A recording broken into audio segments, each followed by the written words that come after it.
Okay, so I think I've just witnessed the best IPL 2025 match, at least as of now. It was the SRH versus Punjab, the April 12, 2025 clash.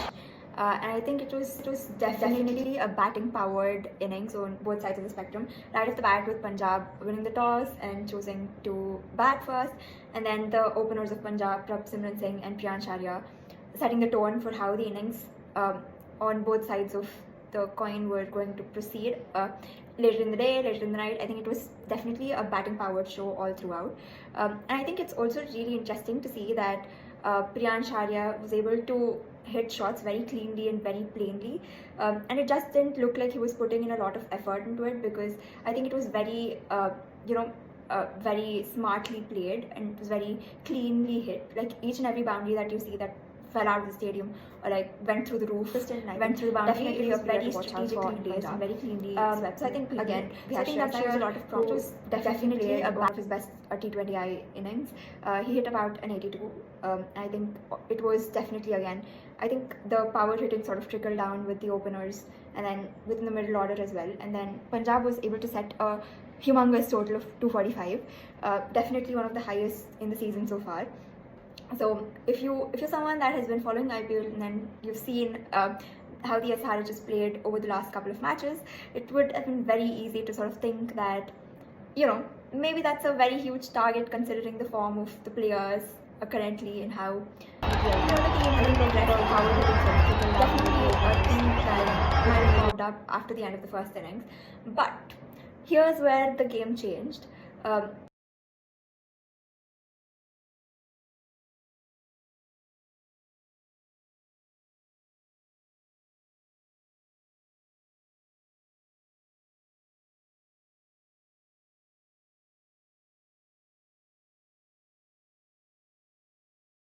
Is that they've still continued to go out and play in their power hitting mindset, even though they had like faced a couple of setbacks the last couple of times that they ventured out. So I think the fact that they've carried on the same mentality and same sort of aggressive batting style really paid them well in the end.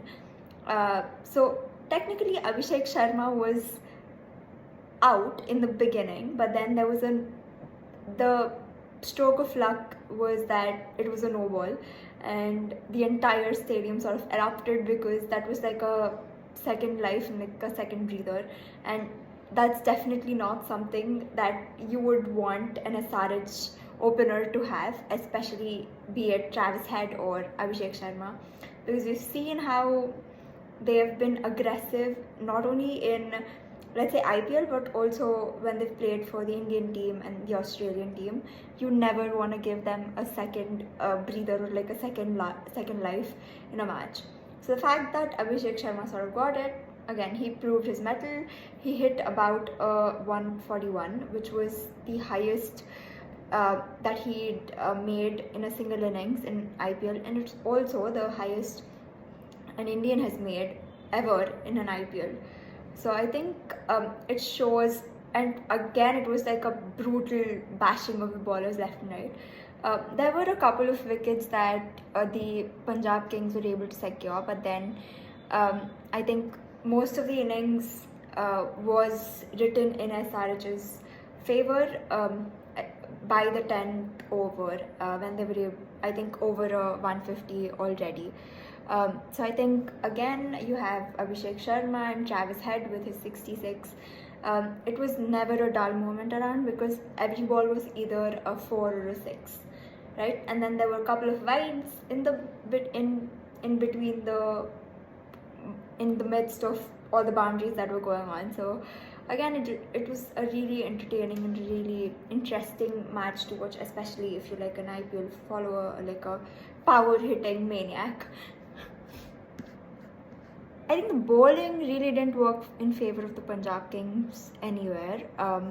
If you saw that there was Arshdeep Singh with 1 wicket and Chahal with a wicket, but I think there were a lot of dropped catches in the second innings as well, and I think that really also worked in favor of the Sunrisers. And I think catches win matches, and that might just be the case in light of this match. So all around, I think after this match, both the teams have a lot to fall back and a lot to assess on, especially in terms of the plus points and the weaknesses. And I think it's still pretty early in the tournament. We're still halfway through it, so I think both the teams show a lot of promise, and I think this season could be it for either of them.